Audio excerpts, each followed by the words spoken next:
He's an 8-time Louisiana Association of Broadcasters Award winner. And he snapped a ball through his legs. Wait, why does your name get to go first? Shut up. This is Scone T. Because they made us. Panda Dog! Delivered just out of the house. Great, here we are T-Bob's again. going to do the show so I can go home and get my shoes. Here we are again. I'm going to lick this fry. These fries are good. I mean, they really are, though. If you love them so much, why don't you marry them? Whatever, Cindy. I don't remember exactly what you're saying. Because I just remember Cindy, lay off, I'm starving. Cindy, you want to save some for us? lay off me, I'm starving. All right, welcome in, Scone T. He's T-Bob and Matt. We're at Oliver Twist in Baton Rouge, and glad to have you aboard with us here. Every Wednesday live on the Watch 104.5 ESPN YouTube channel, 104.5 ESPN Facebook. You can join us here at Oliver Twist. Great spot in Baton Rouge. Or if you're watching or listening on demand, we appreciate you for being there as well. It seems like everybody's chilling today, dude. Kind of staying in. Normally it's kind of popping. Just a bit of a it's cold, bro. slow, cold Wednesday night. Coming out of a storm. I mean, I get it. It feels, it's a little wet outside last and night. whatnot. So Tuesday night in Baton Rouge was treacherous, man. Like 50-mile-an-hour wind gusts. I took Drew to the store because we always have an outing, like when I get home from work. Yeah. And I heard, it's one of those things when you're inside and you hear the rain outside storming down on like the metal roof, and it's like, oh crap. And then went and looked, and then those wind gusts would come, and it looked like a hurricane. Whenever A hurricane. Whenever Wait, the why are you saying it like that? what? Hurricane? A hurricane. Yeah, no. It looked like a hurricane when the wind blows the rain, and it blows the rain so hard so fast. You sound like Balin from The Hobbit. He describes Never small seen it. Don't know who that is. Wings as creating like the wind of a hurricane. Of a hurricane. Well, whenever Are you saying Hadouken? Like Street Fighter? Like Hadouken? Hurricane. Oh, that's the okay. I see what you're doing. A little Ryuken action. Did you ever play? Surely you stumbled Street Fighter, across yeah. a Street Fighter 2 in your life. Yeah. yeah, that's still in my time frame. Yeah, that's what I'm saying. Before you like stopped gaming, you definitely got some Street Fighter 2. I had an original Nintendo, Yeah. which was the first like When like original Nintendo. when the first Nintendo came out. I was a kid, and we got that, and it was like the biggest deal in the world to play Mario, right? Yeah. Hell My yeah. neighbor had an Atari, and so when Nintendo came out, we nice. played Nintendo. Played Atari, then Nintendo, and then I'll tell you the biggest thing, and maybe the conversation here is actually pretty appropriate for the mood tonight that we start off talking video games. Day. I get it. You know, what are you going to do? The news cycle's not exactly popping right now. So, no, but when I finished the 8th grade, congrats. we I didn't went think you had. the last day of school.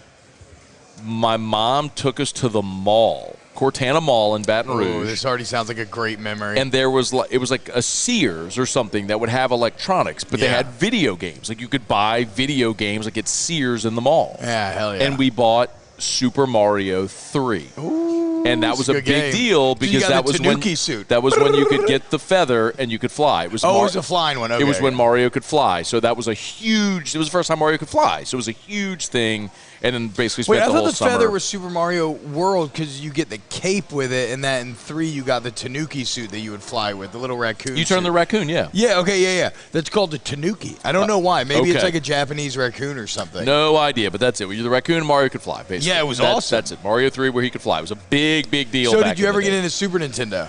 Of course. So then we got Super Nintendo when that came out, and man, I played. Let's see, Super Mario World was awesome. Was incredible. Mario Kart was big. Yeah. I'm trying to think of what other games we played. Legend on of Super Zelda: Nintendo. Link to the Past, maybe. No, we played Zelda, like the gold Zelda game on original Nintendo. Wow, the even more old school Played, one. Maybe like F-Zero. Mike Tyson's Punch Out, Contra, Tecmo Bowl. Tecmo Bowl, not Super Tecmo Wait, Bowl. so I still maintain Tecmo Bowl, the original, better than Super Tecmo Bowl. I used to, and this is a true story, I used to play with the San Diego Chargers Why would you do that? on Super Tecmo Bowl because they had a running back, Marion Butts, and it would say, like, touchdown Butts when you scored, and I thought that shit was hilarious. And so I would sit there and play an entire season And he would rack up like 2,000 yards, just zigzagging all over the place. The only version of Madden I ever played was a Madden on Super Nintendo. Okay. And I would always play with the Saints. And you never even played Madden 64? Never. I haven't played video games since Super Nintendo. I mean, I'm talking like mid 90s, probably 95, 96. You didn't have like a dorm room game or anything in college? Nope. Wow. Nope. Have you ever heard of the SNES Mini? Nope. It's a tiny little Nintendo that you get that has so you can plug it in like HDMI. Had a Game Boy. Hell yeah, OG block Game Boy, probably with Tetris. Man, You're a big Pokemon guy, huh? We had to set the timer in the house for whose turn it was to play Tetris. Like every day I'd come home from school, the bus would drop us off, we'd come in the front door, and like mom was sitting there on the couch, end table next to the lamp playing the Game Boy. Your mom Tetris. playing Tetris? My mom, yes. I mean, Tetris. Whole family was into Tetris. Look, no, Tetris is one of the greatest design games of all time. Like just full stop. I think one of the reasons I'm so good. And it appeals to so many people. One of the reasons I'm so good at packing the car for trips and everything is because of Tetris. Yeah, yes. I feel like I've done that. If you can handle a Z block, you can handle packing a car. Oh, yeah? Bottom line. I got beast at Tetris on my first flip phone in high school. I used to fucking You got to go vertical. smash. You got to go vertical with the Z block. You got, it kind of depends on it. I feel you, like, ideally, you want to build up and leave a little spot to drop your straight bars in for your Tetrises. I didn't know that. So when you clear all, I think it's straight bars, 4 blocks. When you clear all 4 lines, that is actually called a Tetris. Awesome. So that's why the game is named that. Aaron Hornsby's watching. What's up? Thank you. But whatever. No, look, you should check out the SNES Mini. Not going to do it. As a nostalgia piece because it comes preloaded with all the games you're talking about. That's cool. I have no desire to play any of them. Oh, man. I don't know, dude. It'd be pretty cool. Sure. You might love it. I mean, I played Super Mario World like 4 years ago, again, and it blew my mind. I played Zelda Link to the Past for the first time. Like, this is one of the best games I've ever played in my life. I have no doubt that if you put a original Nintendo remote in my hand and had me play Mike Tyson. So my brother-in-law did this a few years ago. Super Punch-Out or Punch-Out? Mike Tyson's original. Mike Tyson's Punch-Out. There's a NES Mini as well. That's why I asked. My brother-in-law was up in Manhattan and in New York City with his kids who are... Oh, I thought you meant Kansas. No. Who are now 15 and 12. They were probably at the time like 13 and 10. And they went to one of the places. There was a place where they had games, and there were kids playing, and they were playing Mike Tyson's Punch-Out, and he eventually got through to Tyson. Oh, wow! Yeah, and so like there were all these kids gathered around him watching him play the game because he's the only one who knew how to do it. But I mean, I was about to say, actually getting to Tyson is because like when you fight Soda Popinski and you got to hit him in the stomach and make him. They all their little tells, right? Yeah. They have like the big fat whale guy. I can't remember all their names. Hippo, whatever. King Hippo. Yes, King Hippo, exactly. Yeah. That's really cool, man. That's not really cool. The NES is a little bit before my time, but the Super NES would be my first console that I played, and more kind of N64. Okay, so welcome in. Thanks for tolerating that. Little stroll down memory lane. People talking about NFL Blitz. NFL Blitz was awesome. But I don't think everybody really cares about that. You're right. Let's talk about LSU basketball. No. Try again. Are you wavering at all on if Matt McMahon is the right guy? No. But also I don't have a lot of passion in the game. If LSU basketball good, I like it. I watch. If they're not good, I have no problem just like shuttling to the back of my mind. I'm not one of the... I know a lot of people have a distinct, true, kind of deep-rooted love of LSU basketball because of the early 90s. And, when football was down, they had such great teams. And LSU basketball program history is kind of wild when you look at, like, having Bob Pettit, Pete Maravich, and Shaquille O'Neal your name. Like, that always... Like, you have more great basketball players, like, great all-time, than you actually do football players. But, all that said... The highs have been super high. Yeah, and you know what? In the Final Four runs, especially, I got to go watch them beat Duke in that J.J. Redick game on their way to the Final Four. It was in Atlanta, so that was when I was in high school, so that was really dope. So, like, there's been definitely super cool moments, but it's just I mean, judge me if you want, but I like, if they lose, I'm not like, unless it's like a good season and there's something on the line. Like, if they're just having a lost season, I'm kind of is what it is. I'll roll with McMahon till, you're a couple years. I mean, you're stuck anyway. I mean, you're married anyway, so. It's tough for me because I do love LSU basketball. When my family was born in New Orleans and moved to Baton Rouge in the summer of '89, and that was the team that had Shaq and Stanley and Chris, and so like LSU football sucked. Yeah. That was the beginning of the 6 consecutive losing seasons. So we got basketball tickets. Like my dad would alternate taking me and my brother to the basketball games, and so those are amazingly fun times and great memories of my life. And obviously then came Randy Livingston and Ronnie Henderson. They were supposed to carry on the next generation. Those guys, unfortunately, Randy was hurt for most of his career, and then there were sanctions, and Brady came in and rebuilt it. And had some, and it was hot and cold, and it's really been tough for this program to find consistency. I mean, Dale took them to 13 straight tournaments, and since then they've just struggled to find that. I would love for that to be the case, to where every year on Selection Sunday you expected to hear your team's name called. Like, that's a lot of fun. So, I mean, I'm invested to the point that I want them to do well, but I'm also realistic enough to know that that's not the entirety of the fan base, and that there are other passion points that this state and program have. And if one is not performing, people will quickly turn their attention to something else. Like, I'm looking at the YouTube chat right now, and I just can't wait for baseball. It's all baseball questions right now because there's a ton of anticipation. It's gonna be so and tight. Honestly, T, like Skeens on the mound. Think about the time frame that I was just mentioning, right? Like, football was so bad, and that's when Skip started his baseball dynasty. True. That's what really set the hook, and it was able to be set because football was so bad, and it was the thing that everybody had to look forward to every year because you kicked ass. You awesome. won Natty, Wisconsin. Yeah, so it just kind of sucks that it came at a time when college baseball is way orders of magnitude bigger now than it was then, right? Of course. If you could somehow recreate, if that had happened when you were at this point in the game's kind of publicity, you'd be looking at we talked about by like Nick Saban and Alabama and stuff, which I guess you still are to some extent, but whatever. I'm freaking pumped. Like I said, there's been nothing else in my adult life. There are things that every year maybe you start to appreciate more. For one of them is actually football for me. When I first got done playing football, I didn't really want to watch it that much. I kind of had to do this job or whatever, and I still liked watching LSU, but I want to watch it. And every year I get further, though, I love just watching football more and more and investing all of it, NFL, college, or whatever.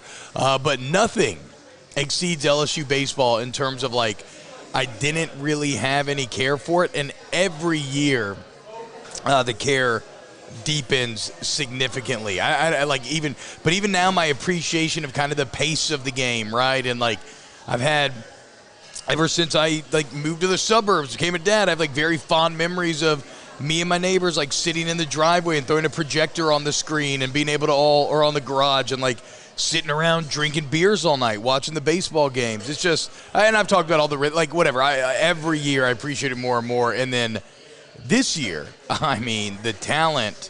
Right when I'm fully primed to really, I can't wait. I cannot wait for opening day. It's going to be awesome. Yeah, man. There's a lot of people right now kind of having a conversation about what the opening day lineup for baseball is going to look like. I mean, I think we talked about this. I don't know if it was last week or a couple weeks ago. We ran through it very quickly. I'll tell you what it is. I mean, I had this conversation with Jay. I mean, keep in mind this was a few weeks ago, and this is before they've even practiced for the start of it. I mean, we're doing this on Wednesday night. They start practice on Friday, so things could change in the 3 weeks before they start. Yeah. But if they had to play a game today, you'd have Brady Neal catching. You'd have Trey Morgan at first. He's going to use second, I think, as a rotation spot. I think you'll see Jack Merrifield start the opener at second. Ben Napolt is a transfer from VCU who's going to play there, and you're also going to see Dugas there as well. Tommy White's going to play third. They feel good about him there. Dugas is in a three-man rotation now. Is he in the lineup consistently or no? No. I mean, and they're going to have that's the biggest problem they're going to have in this team is trying to find ABs for a lot of good players. This is a man that led the SEC in ribbies 2 years ago? Yeah. And now he can't even get a spot on the lineup? Where are you going to put him? Hey, he'll play. No, I He'll get it. ABs, I get it. I mean, and you could have I get that's like a huge positive, but that's just fucking wild. Yeah, you're also going to have a DH rotation as well, but you'll Tommy White's going to play third. They feel good about Tommy White's glove at third. And you said Jordan Thompson is short, right? And Jay raved about Jordan Thompson. And I know he had a rough start to last season, but they feel excellent about him now.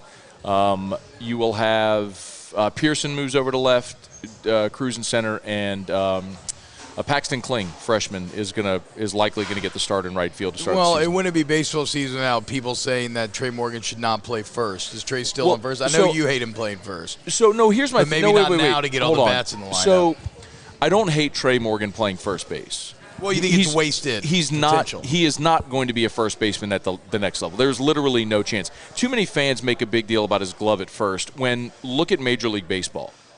You don't see elite defenders at first. If you are athletic, you don't play first base. You're Albert Pujols at 40 years old who stands on the base, catches the ball, and hits homers. Like that's what you are. He can still create. He can still create game-changing plays, like you've seen. But he's not given. You're never going to get the opportunity at first. Trey Morgan, these other positions to do. Trey Morgan will never play first base at the professional level, ever. Yeah. So I'll give you an example. When Blake Dean came back for his senior year, part of he had DH'd at LSU. And part of that, I don't want to say deal, agreement, whatever, was Maneri was going to give him a chance to play in the field because that was going to help increase his value at the next level. Yeah. So Blake Dean got some time in the outfield that year when he came back. Was 2010?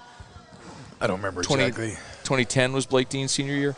I was still in college when he was anyway, so Morgan is going to play some in the outfield this year. But they have better options in the outfield than Trey Morgan, and he's a really good option at first, and you want his bat in the lineup. So, for Jay Johnson, his job isn't get these guys ready for pro ball. His job is to win national championships. So he's going to put the lineup on the field. That's going to help him do that. Who's going to lead the team in average? Dylan Cruz? Trey Morgan? One of the newcomers?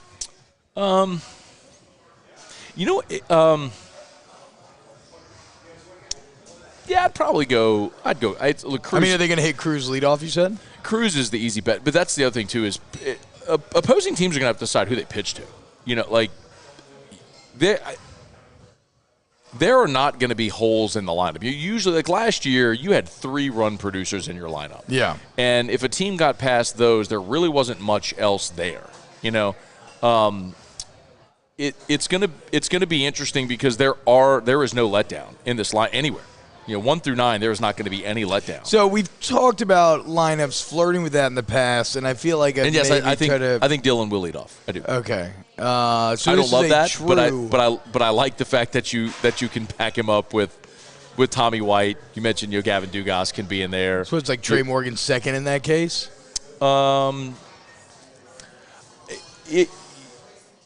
Probably, and that lets him go righty, lefty, righty as well at the top of the lineup. So yeah, probably. Okay. And then so if we're thinking Cruz, Morgan, Tanks, then who's batting cleanup? You could put Tommy White in the cleanup spot. Who would you put third if you did that?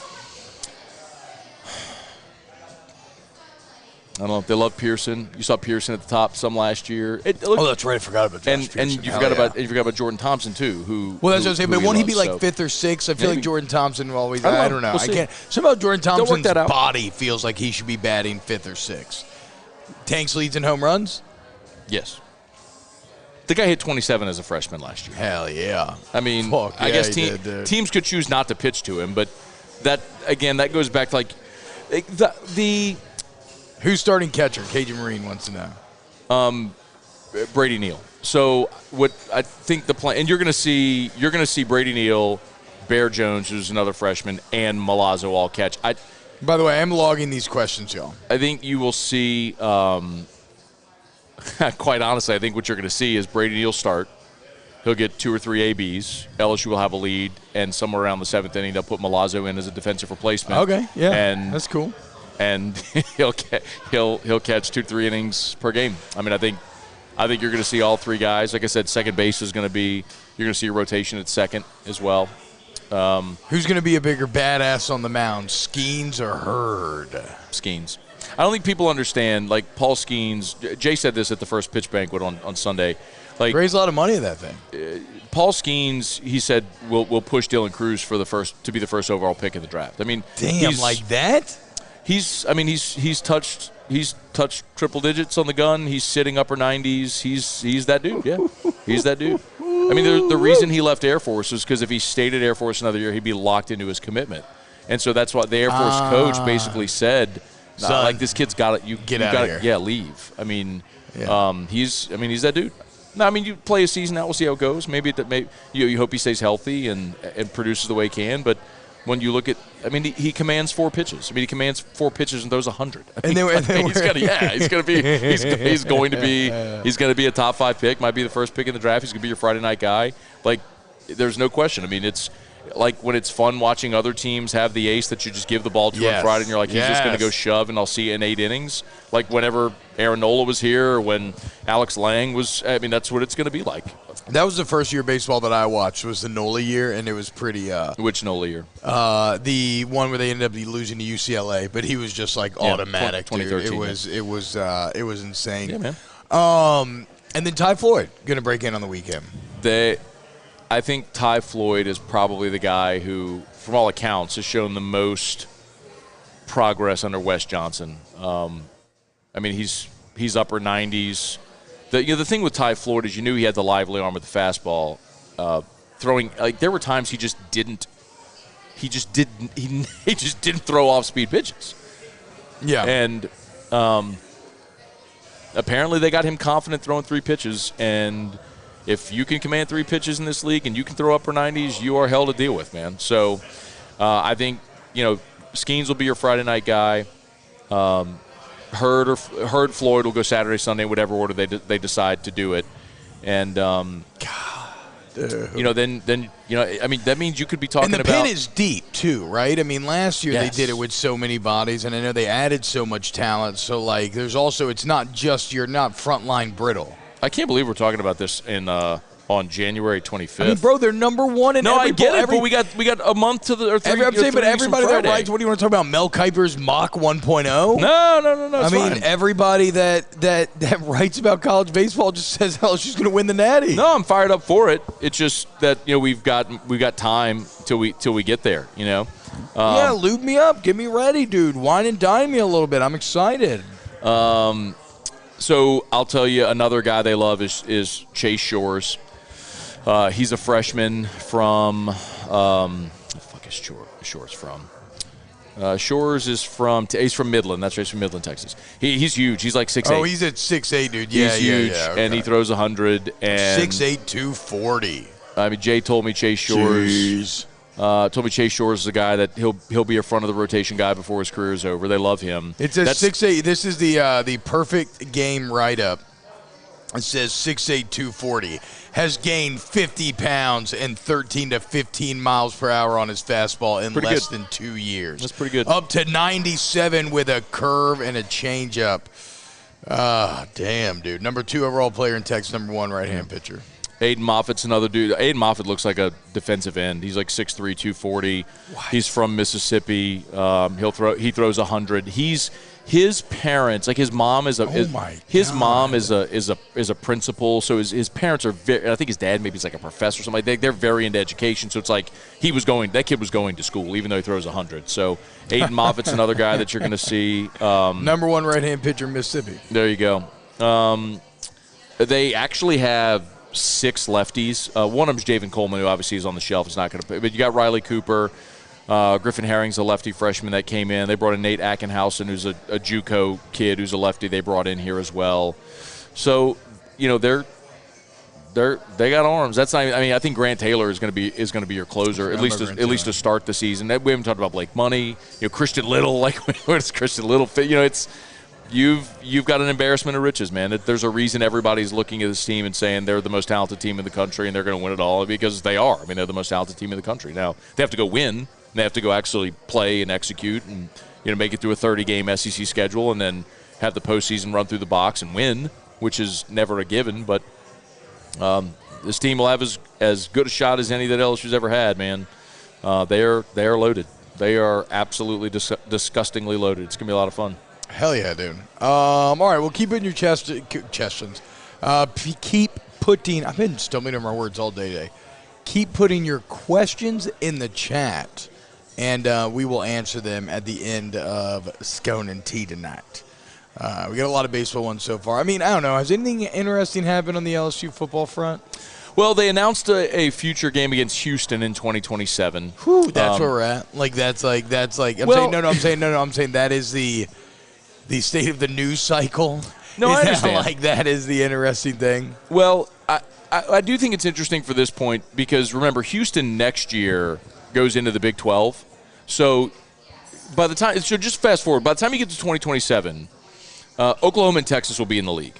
So I'm assuming by then we are going to see a 9-game SEC schedule. Do you agree? Yeah. I think that's where we're headed. I would think it'd make the most sense. Well, I think I know this. I know these are the hang-ups, okay? Number one. The small school, everybody that's like borderline bowl eligible doesn't want to give up a win, right? No, it's not necessarily that. It's two things primarily. One, they wanted the playoff to expand first. Because if the playoff didn't expand, you're guaranteeing half of your league another loss. Yeah, fair. Right? So you're guaranteeing half your league another loss. How does that affect you in the playoff? Well, with an expanded playoff, doesn't matter. So that checks the box. The other thing was the league wanted the TV partners to negotiate in good faith because the TV deal they did was pre-Texas and Oklahoma. And obviously now, if you're adding Texas and OU and adding adding a ninth game to the league schedule. Does it matter at all, too? Like, does it motivate them at all more, too, that the Big Ten kind of cucked you with their contract? I think only from the standpoint of what sets up. It's like quarterback contracts in the NFL, right? What set the bar? Yeah. So if this set the bar, well, then the next stud like Joe Burrow is going to look at the deal that Patrick Mahomes signed and say. But you're saying the SEC is renegotiating now. The TV partners don't have to, but they want them to negotiate in good faith. Like, all right, let's come back to the table and look at this again now that – and so if they get those assurances from the TV partners, then, yes, I think they will go to 9 because competitively, of course, that is the best thing to do, as we've all talked about.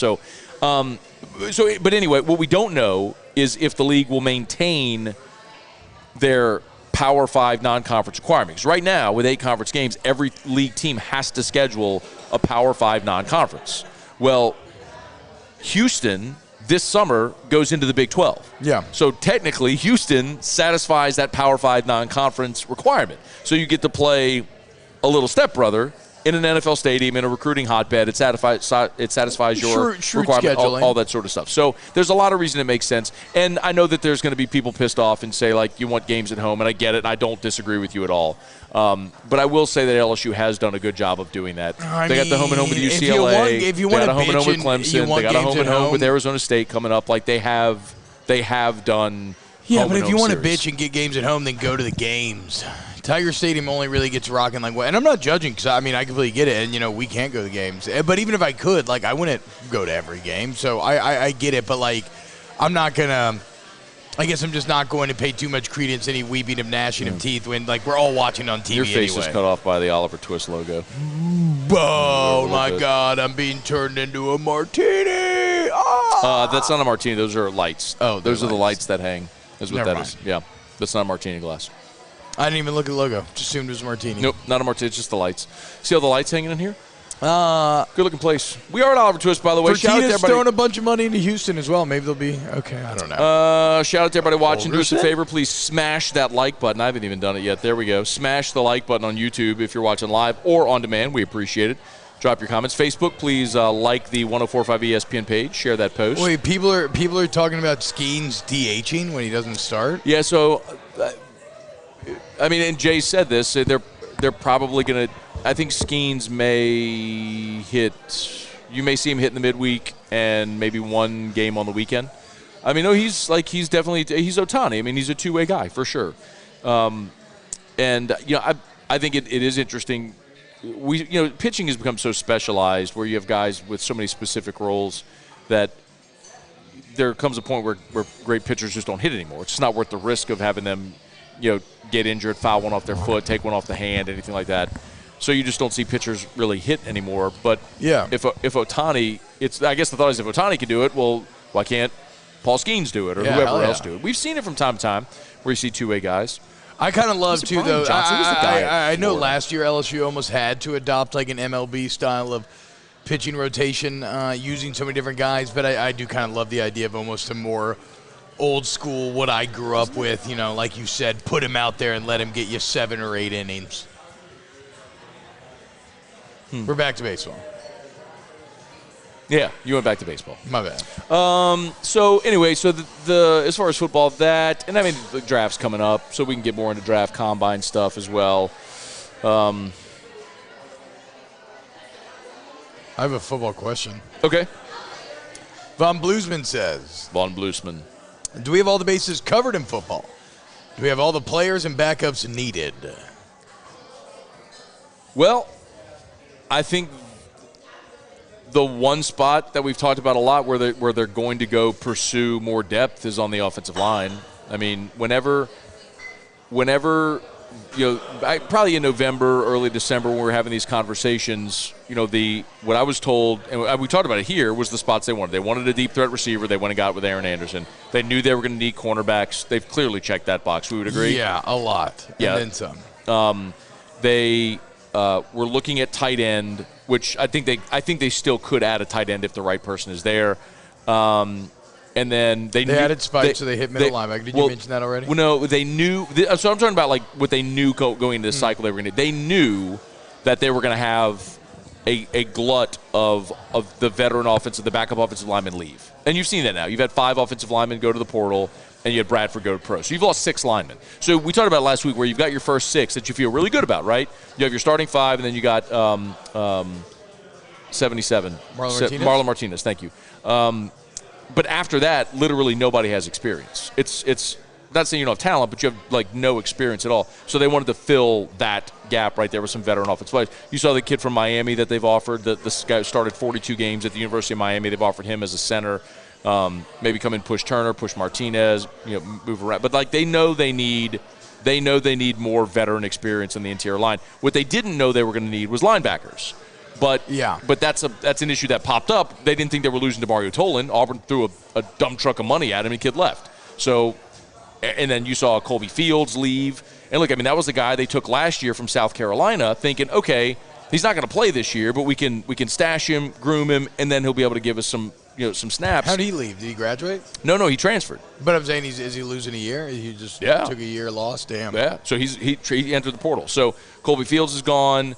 You lose Tolan, you lose Mike Jones and Baskerville. So all of a sudden they had a need at inside linebacker, which is why they went and got Spates from Oregon State. So you actually kind of upgraded. I mean, you got a 5th-year linebacker who was all conference, who's now going to be part of your probably 4-man rotation with. You're still thin there. Well, you'll have Perkins, who's going to move inside. He is going to move inside. Yeah, absolutely, man. Like I don't know why this is. I'm not saying to you, but just this isn't. I know your point, which you made many times. He's so elite on the edge. But you got to think Devin White. You're going to have athletic people on the edge, but this is a guy that is Devin White. Like he's going to be that 3-down linebacker that can run sideline to sideline, that can rush the passer, that can cover. That's what he's going to be, man. That's what Mike Jones wanted to be when he came here, but couldn't play the role. Yeah, I thought I just remember reading something recently where they said that kind of wasn't the plan for him, but maybe so. I'll be stunned. You got the Weeks brothers inside. You'll have West Weeks. I also don't know that I agree that it's just like, especially in today's day and age of football, that like having him at inside linebacker is more impactful than having him in the edge. I don't know. I don't think that's cut and dry. Well, here's the other thing I would tell you. Look at what teams did to Harold Perkins to scheme him out of the box. He would have to go travel with receivers. And so you'd see Perkins covering backs and tight ends and receivers out in the slot. Like, that's not a great matchup for Perkins. Yeah, but you can scheme a middle linebacker into coverage. Whatever. We'll see. We'll see what they end up. What are those with sauces? Is that ketchup? Ketchup, some sort of spicy mayo, and then I'm not exactly sure what this is. Flipping it. I'm trying to remember here. I don't care. That's spicy ketchup. Yeah. Oh, what is this right here? I can't tell, but it's good. I mean, all of them are really good. I love Food here's great. I love multiple dips. Yeah, the food at Oliver Twist is absolutely fire.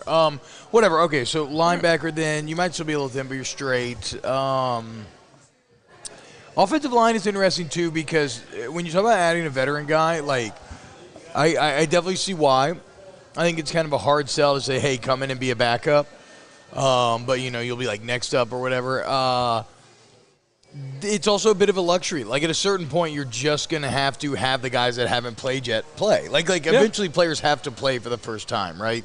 And then when you have a guy like Zalance Hurd coming in, who looks like he might be college ready, maybe he's even that seventh guy. Like I guess the only reason I bring this up is because if they don't end up getting O linemen, I don't want anybody to panic and think like, oh, they only have 6. Like, what are they going to do? Like, 6 is.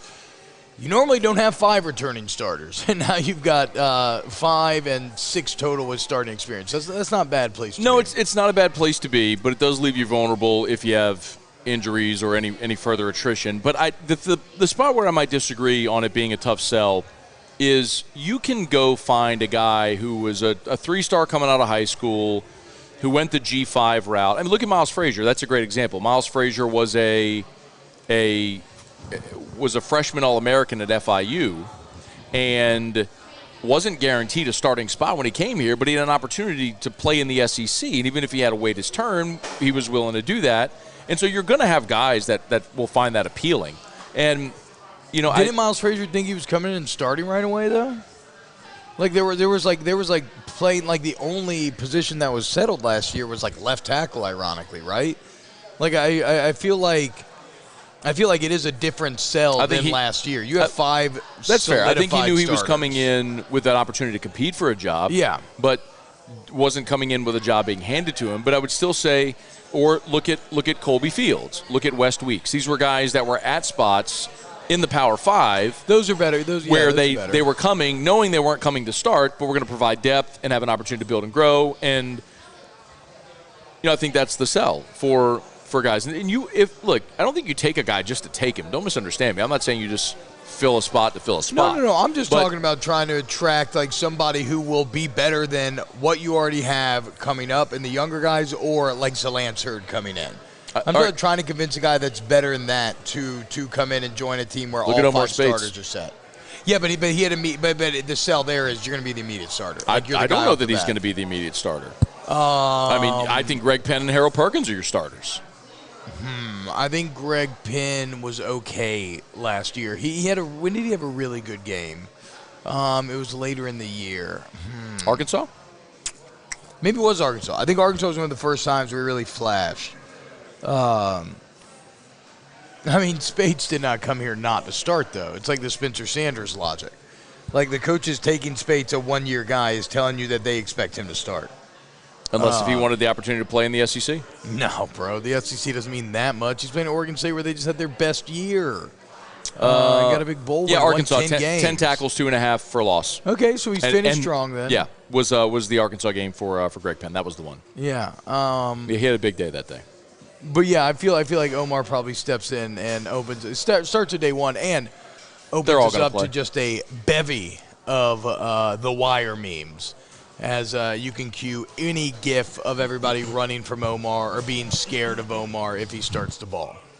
And Matthew Walker said they could play Perkins inside on the edge and passing downs. I would say this.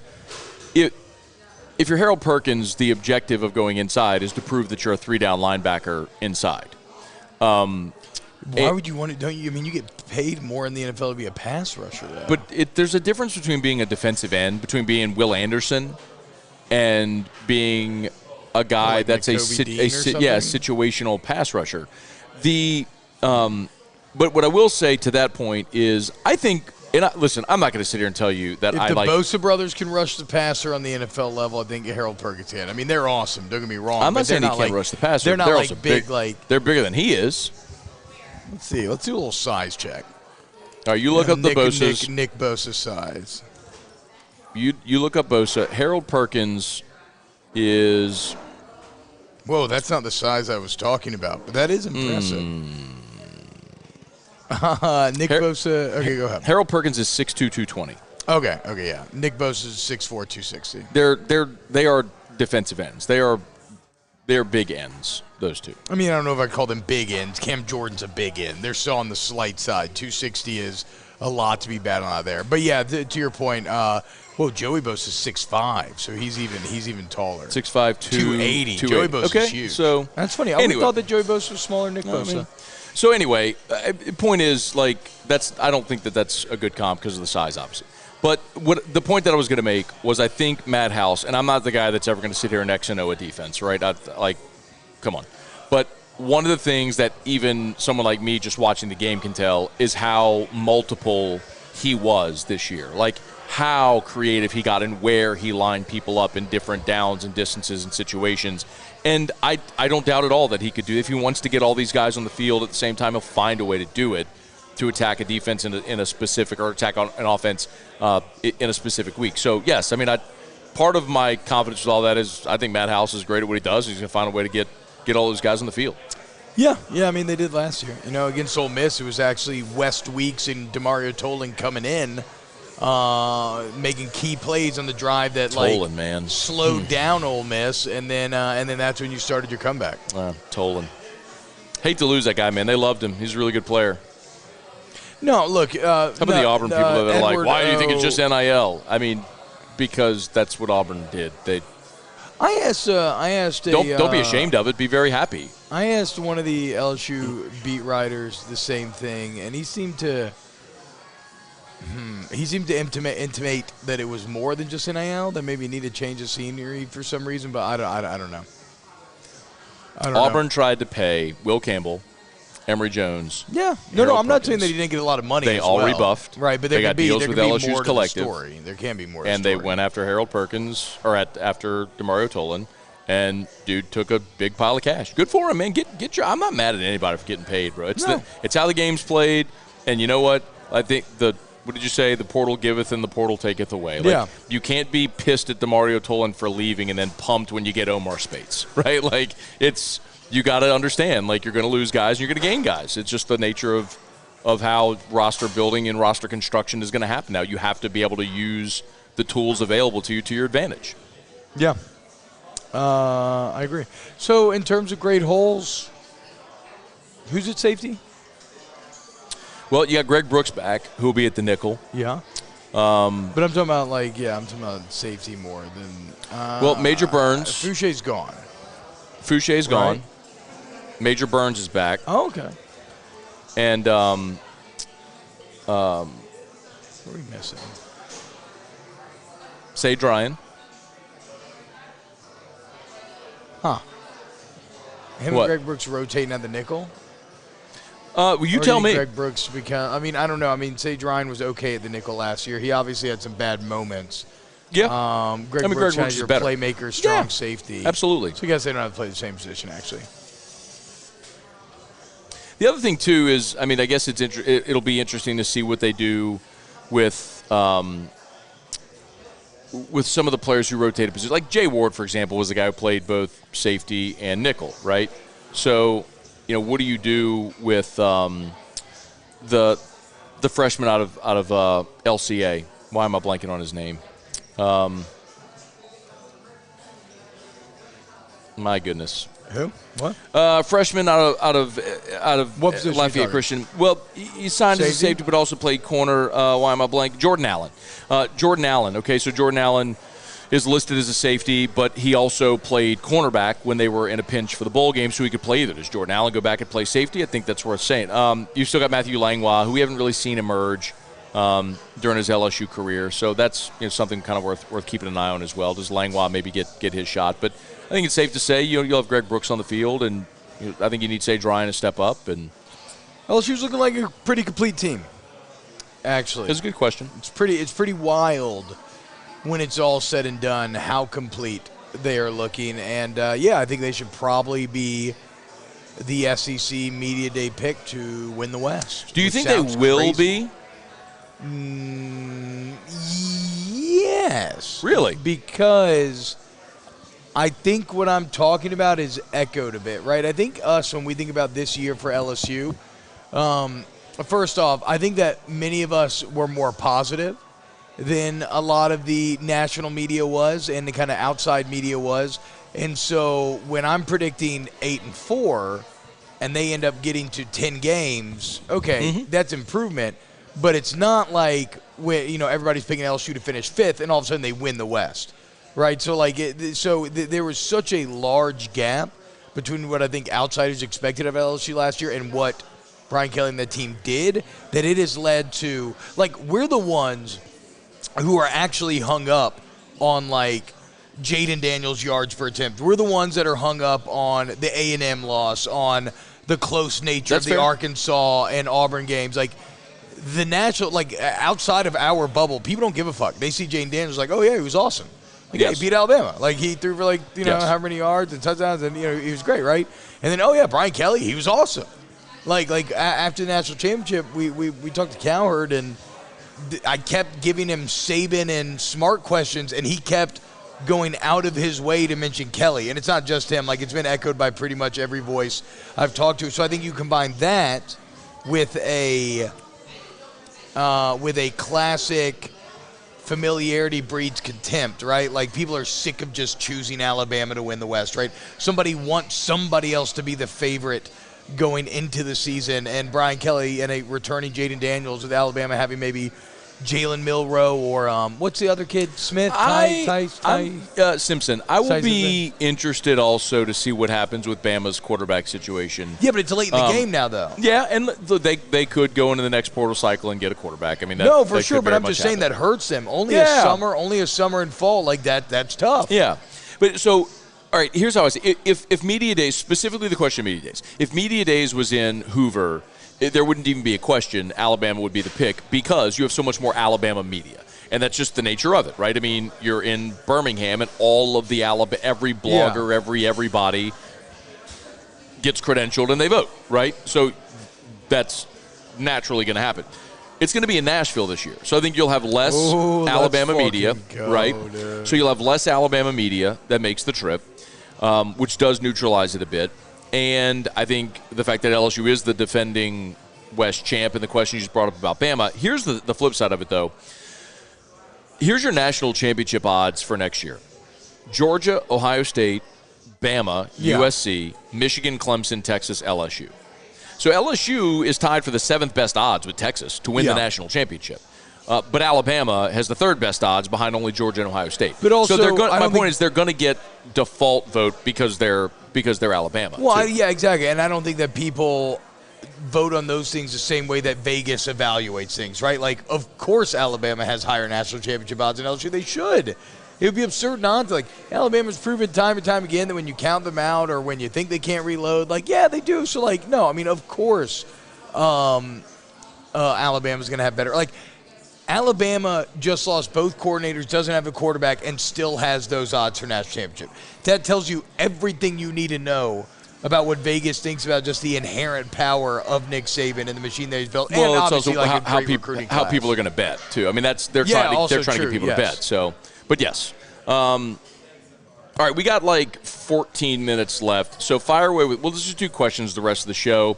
Now, if you're watching, thank you so much. Please take a quick second, smash that like button. Appreciate our friends here at Oliver Twist so much on Perkins Road, right near Essen. It's a great spot. It's behind Solu. They're open for lunch. Great spot for lunch every day. Or that after dinner cocktail. They got a great menu of craft beer. If you look behind me right here, all those placards are all of their craft beers that they have on tap, and more than 1,000 different bottles of whiskey to sample when you're here. So come on into Olive or Twist. And remember, from the folks that brought you Oliver Twist, Rock, Paper, Taco? Rock, Paper, Taco. Yeah, it's right next door. They got one on Chimes as well, but you cannot miss the sign for Rock, Paper, Taco off of Bourbon. It's pretty cool. It's exciting. It's fun.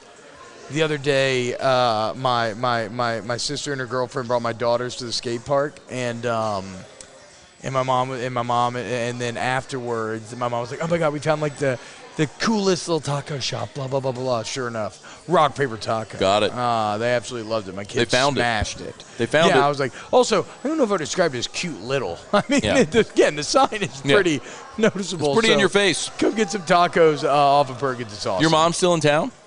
She stayed for a week because my wife had she shoots for this thing called Scout Guide, whatever. She's had a terribly busy week. Got it. So we needed some extra help. So she came. So she came in from Malibu? Yeah.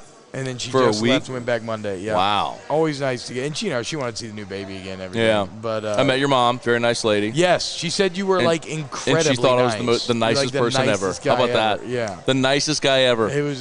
Do I have your mom fooled? It was no. I think you've got the audience fooled because I think you are pretty sweet. Aw. You give me some beautiful little baby clothes for little Bobby. You give me like 30 bottles of whiskey that I'm drinking. Hey, you're killing the bit. All right. If you keep trying to tell people that I'm nice, and I don't like have you, the you are energy killing today. The bit. I got sucked into everybody else's lazy Wednesday as well here, dude. It's just a sleepy Wednesday. What's wrong with That's you? okay. It's just a nice sleepy Wednesday, dude. Do some shots. Justin Blanchard says T-Bob's mom was in town to visit Danny. That's not true, okay?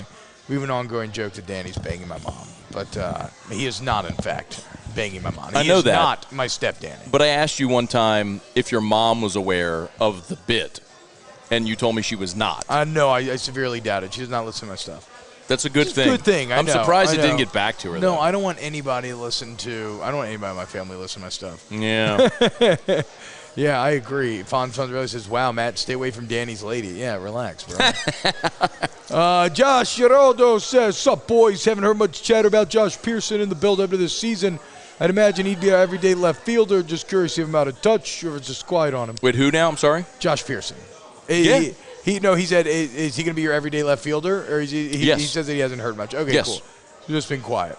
Yeah, Pearson in left, Cruz in center, Paxton Kling, freshman in right. Fonzarelli, no, Edward, no, Bus, put Drake Morgan left field, sorry, we already did that.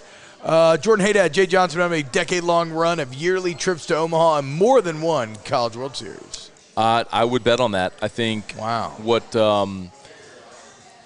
What maybe a lot of people don't know about Jay is he is maniacal in a positive way. He just is going to outwork everybody. Jay's married. Yeah, no, he said it from day one. He's married. He said it from day one. They don't have children, though. Yeah. And his wife worked for Bob Stoops at Oklahoma. So she gets the life of a coach. Yeah, I don't right? think- Very yeah. much so. So the things that sometimes might slow people down are not going to slow him down. He told the story about Jonathan Pix and I interviewed him on Rosters to Riches, and he told the story about Paul Skeens going in the portal. It happened the day LSU was eliminated from the Hattiesburg Regional. So he's like, I'm in my hotel room. He's like, and he's saying it. It was a really good listen, by the way. I would encourage anybody to that listen. sounds great. I'll go listen to that. He said that, the only way that I know how to get over a season is just to start working toward the next season. And so I just pull up and I see Paul's name. He probably went into the portal when LSU was playing Southern Miss.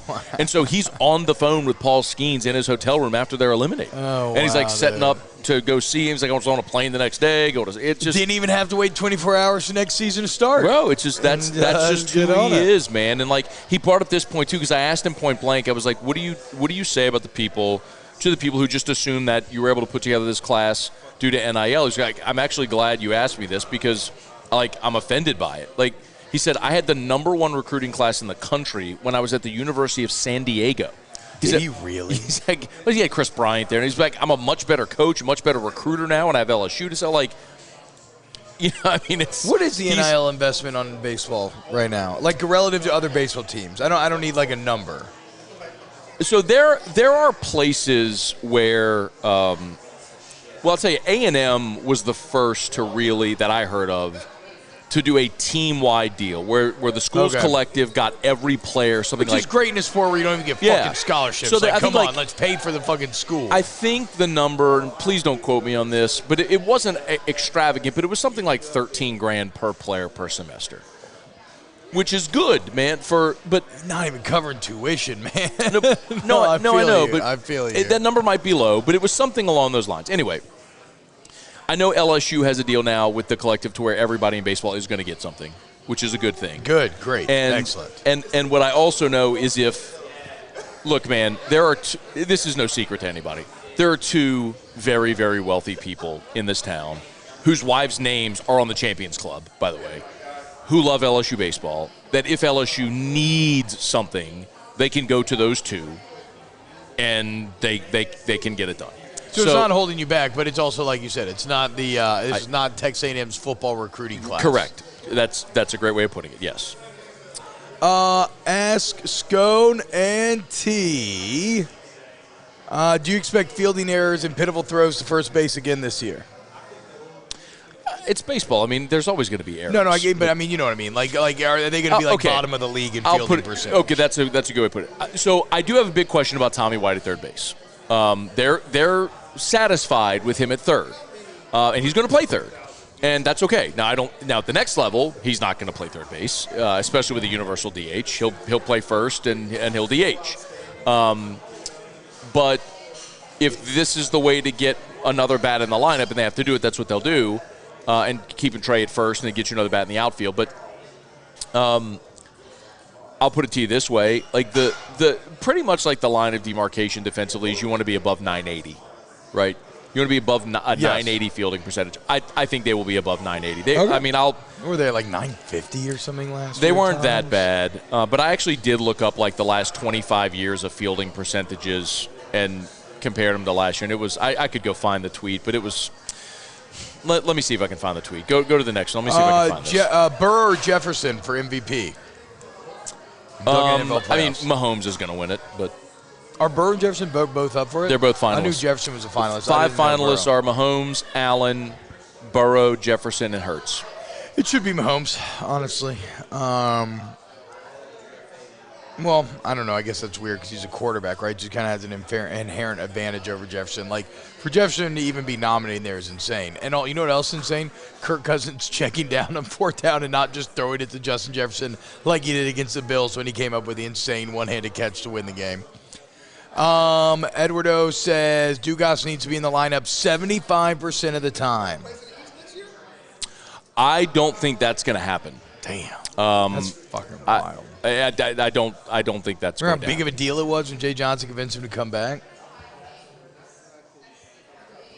I like it. By the way, I love Gavin. I mean, see Gavin at 3 times a week at Traction. He's there with the guys, the pro guys that are in town working out. I mean, he's, I think, poised for a great season, but I think he's going to be part of the rotation at second, and you'll see him DH some as well. But as far as, do I think he'll start 75% of the games this season for LSU? I don't. Eduardo, T-Bob, how many drinks you had in ball? Just 2 shots. Dustin Blanchard, Scone T, name y'all's top 3 grunge bands. I was a little kid during grunge, so it kind of missed me. I mean, you know, whatever. Nirvana's grunge, right? Yeah. They're kind of the epitome of grunge. Is Pearl Jam considered like grunge rock? Of course. Okay, yeah, I think there's some Pearl Jam as well. Bush. No, I mean, I guess, yeah, they would qualify. They're in Bush, the air. Glycerine. I only say Bush because there's an older kid on the bus that used to listen to Bush all the time and make Bush jokes. So I would absolutely have Pearl Jam and Soundgarden on the list. And then the third spot for me would be much tougher to decipher. It feels like you were more in the golden era. Like you were older in the golden era. That was my prime. So I very much feel like Nirvana, it's disrespectful not to have Nirvana in there. The tricky part about Nirvana is I think they're how do I say this? You think they got more popular because Kurt Cobain died? Oh, for sure. Yeah. I think, but they deserve immense credit for lighting the fuse. Yeah. And being that transformational band, but I don't know that I love their catalog as much as other grunge bands. But there's things that I do love, man. I mean, when they did the MTV Unplugged album, that was insane. All Apologies in 94 was 94, 95 was the most massive 90s. side of the world. I mean, but it was that was but shit, like, dude, that was like when it was wild because that was an era where grunge was top 40. I mean, yeah, and music is interesting because usually you have these countercultural movements that come. So like the 80s were this big like hair band, makeup, screaming guitar solos, and the grunge, the natural reaction to that. The grunge movement came as a fuck you to that, right? And do you know what followed? God, do you know how annoying it would be to tease your hair and to do eyeliner do you know, and to put on those jeans? But then think about what followed grunge. As far as popular music, Oh, I guess like boy bands and stuff, It was right? dude, it was like Britney the polar Spears, opposite. Spice Girls, yeah, NSYNC, Backstreet Boys, Yeah. 98 Degrees. Like that's what came. Wild. Like That's wild. It was the counter to the. It was like, wait, this is really dark. Let's do like fun poppy shit. Like that's what came next. So it's Jalen, usually a countercultural movement that happens. Are like Jalen Hurts and the Eagles and they're kind of rush versus attack, kind of the Ravens. Are they the grunge bands or are they the boy bands of the NFL? They're the grunge bands, right? A rushing attack is a grunge band. Sure. Right, like being all pass happy. That's like your 98 degrees. Like air raid is 98 degrees. Give me just one night, una noche, a moment to be Oh by my your God! side. Stop. I can't, dude. I can't. Give me just one night. Man. I guess Pearl Jam's the one that I've listened to the most. Pearl Jam is my favorite band of all time. Pearl Jam and Led Zeppelin. nice. Pearl Jam and Led Zeppelin are my Yeah. two favorite bands ever. Yeah, that's fair. I also love Stone Temple Pilots, so that could be like when I said Nirvana, it would feel disrespectful if it didn't go Nirvana. But you would actually go Stone Temple STP, Alice in Chains. Archangel Noir says no mention of Sum 41. Sum 41 wasn't grunge. Sum 41 was in that weird like punk phase, kind of Blink 182. Now that was a lot of my childhood. That's the emo followed. Not the, full emo though. Blink and Sum 41, not full emo. Then you get to like Dashboard. Those were punk. That was punk. It was like pop punk. Yeah. I think is what they were calling it. Ask Scone T, what else you played two quarterbacks? I hope not. Ask Scone T, do we have any outstanding freshmen that will start and make an immediate impact? Start. I mean, again, Zalance Hurd is very interesting. If he is maybe as good as he is putting himself out there to be, and as some people that I've talked to have talked about him. I don't know. I'll tell you one. Not Tolan, sorry. Deshaun Womack. Oh yeah, for sure. 100%. I think that could be the guy at That's the answer. Maybe at Jack linebacker. He could end up being the guy. Yeah, that's probably the answer there. Ask Scone T, we're going to have to suffer through another year of Brian Polian on special teams. That will cost us big time. Yeah, I don't think it's going to cost you either. I think as the roster gets more filled out, special teams will improve. Thibodeau, did I skip your question? I just asked it. Dustin Blanchard, ask Scone T, who can ollie the highest out of you two? What does that mean? Skateboarding. What's an ollie? Well, it doesn't matter. It's jump. the answer. The answer is him. Brennan Huff, where does Baby Gronk land? I just discovered Baby Gronk on the internet. I hate it. I don't care. What's Baby Gronk? He's some little kid that calls himself Baby Gronk, and I guess maybe he's gone TikTok famous. There's so much shit that happens nowadays, and I feel old because I don't understand the references because I'm not in the talkverse enough. I'm surprised you haven't come across Baby Gronk. Well, your feed gets very curated for the things that you want. So it's like I get a lot of Dave Chappelle. Yeah. I get a lot of like Gary Vee and Grant Cardone and Warren Buffett and business shit. Like not as great. And then sports stuff. Like that's what my feed is. My favorite Gary Vee quote, and I know it's taken completely out of context, but it makes me laugh every time. It's when he's like, "I want you to take 5 minutes of every day and imagine that the person you love most in this world got shot in the face." Like, what the fuck? What? No, Gary Vee. I'm going to be so depressed. I'm going to be crying all day. I don't want to do that. Got shot in the face. Again, I know it's taken out of context. I'm not hating on Gary Vee, but it is an objectively funny clip when you see that played in front of you. That was good. Craig Kelly, what can be done with men's basketball? We'll end here. Recruit. No. I mean, what was his name? Craig Kelly, yeah. I mean, Craig, the bottom line is, bro, like, they just don't have players. And it's why they gave Matt McMahon an 8-year contract.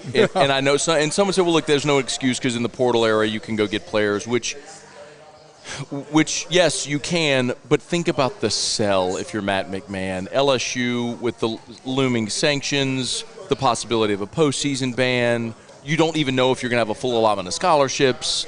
Like, that was a really, really, really tough sell. And I commend him for putting together the roster that he did and trying to get these guys to play hard. The SEC schedule makers did no favors to LSU either. I mean, if like they could play Ole Miss this week, you know what I mean? Just get a breather and get a chance to win a game. You know, what would that do for your confidence? Instead of going like on a 2-month losing streak because you got to play every fucking ranked team in the league twice. Yeah. It just, it's going to but dude, It doesn't matter. Just do what I did. Just turn my brain off for a year and then come back next year, and they'll be much better. But the frustrating part is this is all stuff that you could see coming, that we talked about, that was ignored, and now you're living through it. People are like, what the fuck? I'm like, no. Like, well, I think what kind of it sounds ironic, right? It's a bit paradoxical, but what fucked them was playing so well the first 2 SEC games, because everybody was like, oh shit, maybe they're actually okay. Good, yeah. They're okay. But even the Arkansas game, look at Arkansas. They cannot score. Yeah. Arkansas cannot score. LSU won that game 60-57. You didn't play well. They just played very poorly also. And then we saw Kentucky very clearly has their issues, but that's also what a confident team can do, right? They were a confident team. They had won a lot of games. No, they were confident. That's why shattered. Clearly. But that's why not having any breather in this 4-week stretch is a mind fuck. It sucks. They needed some little bit of help in the stretch, and they're just not going to get it, man. All right, last one here. Ask Scone T, will there be whiskey and wine for baseball? I don't expect we'll do a whiskey and wine, but I'm not closed down to some Don Juan watch parties. No, certainly not every week. Big games, I'm down. Certainly big games, I'd be down. And also, I'm down for a little Don Juan watch party sometime. It'd be fun as hell, dude. Yeah. Cigars and baseball go together even better than football and baseball, I feel like, just because the pacing of it. Yeah, a little more laid back. Yeah, for sure. All right, that'll do it.